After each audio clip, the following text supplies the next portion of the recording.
मराठा समाज ठरल्याप्रमाणे पूर्ण मुंबईकडे जाण्याची तयारी करतो। मराठा समाजाला आरक्षण देताना ओबीसी समाजाला त्यांच्या आरक्षणाला कुठलाही धक्का न लावता किंबहुना इतरही समाजावर अन्याय न करता मराठा समाजाला टिकणारं, कायद्याच्या चौकटीत बसणारं आरक्षण देण्याचा निर्णय सरकारने घेतला। आता काय होईल ते होईल, पण आता आरक्षण घेतल्याशिवाय मागं हटायचं नाही आणि हा शेवटचा लढा आहे। त्यामुळे सगळे मुंबईकडे निघाले। आरक्षण देण्यासंदर्भात फेब्रुवारीमध्ये विशेष अधिवेशन घेण्याचा निर्णय देखील आम्ही घेतलाय।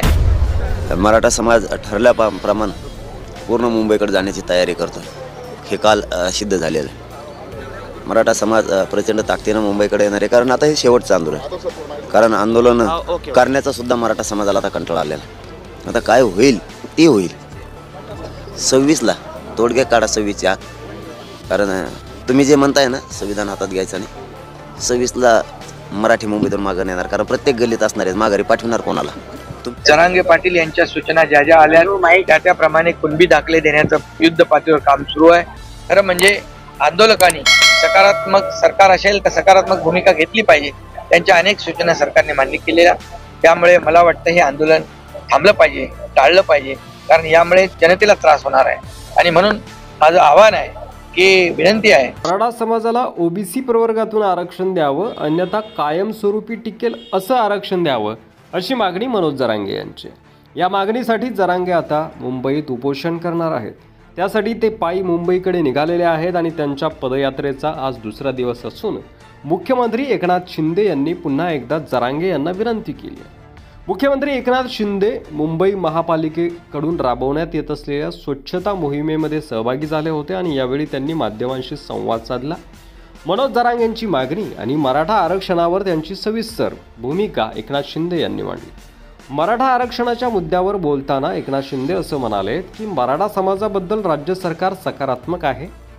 जरांगे पाटील यांच्या ज्या ज्या सूचना आल्या त्याप्रमाणे कुणबी दाखले देण्याचे काम देखील सुरू आहे।